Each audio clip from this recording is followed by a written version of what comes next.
Design ചെയ്യിച്ചിട്ടുണ്ട്. ഇന്ന് വൈകിട്ട് സാറിന് അത് അവരയച്ചു. അപ്പൊ ഉത്സവം പോലെ ആഘോഷിക്കല്ലേ? സംശയം എന്താ? അതങ്ങനെ വേണമല്ലോ അക്ഷര. അക്ഷര ഹോസ്പിറ്റലിന്റെ തിരിച്ചുവരവ്. നിരഞ്ജൻ, അക്ഷര ഹോസ്പിറ്റലിൽ ഇനി തിരിച്ചു വരില്ല.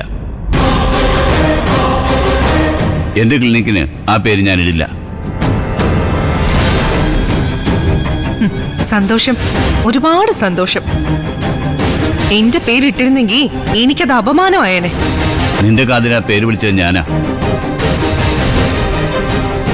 പക്ഷേ ഇപ്പൊ അതെന്റെ പുതിയ തുടക്കത്തിന് വേണ്ടെന്ന് ഞാനും ഉറപ്പിച്ചു. സ്വാമിയുടെ പേരായിരിക്കും ആശുപത്രിക്കല്ലേ? എന്റെ പൊന്നു മേട, എന്നെ വിട്ടേക്ക്.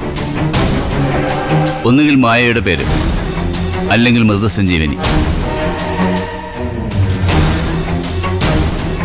തൽക്കാലം പരസ്യത്തിൽ ഡോക്ടർ ജയശങ്കറിന്റെ ആശുപത്രിയിൽ നിന്ന് മാത്രമേ കൊടുത്തിട്ടുള്ളൂ.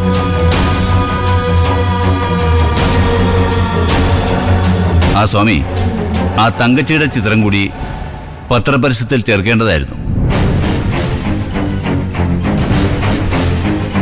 അവരല്ലേ ഉദ്ഘാടക, അപ്പോ അവരുടെ ചിത്രം കൊടുക്കണ്ടേ? സാർ, ഞാൻ പട്ടേരിനോട് ഈ കാര്യം സൂചിപ്പിച്ചാണ്.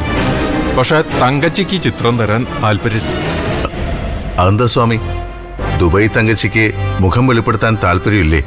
അതല്ല സാർ, അങ്ങനെയുള്ളൊരു ഫെയിമിനൊന്നും ഒരു താല്പര്യമുള്ള ആളല്ല തങ്കച്ചി എന്നാണ് മാനേജർ പട്ടേരി പറഞ്ഞത്.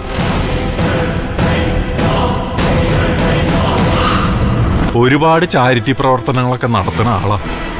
പക്ഷെ പ്രശസ്തി ഇഷ്ടമല്ല. ഇതൊരു ചാരിറ്റി ആണല്ലോ, കാല് വയ്യാത്ത ഒരാൾക്ക് നൽകുന്ന സഹായം.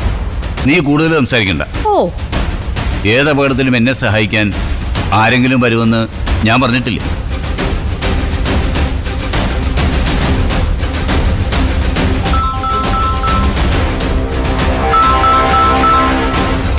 ഹലോ,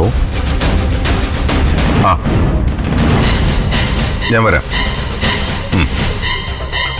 ആര്? വന്നിട്ട് പറയാം.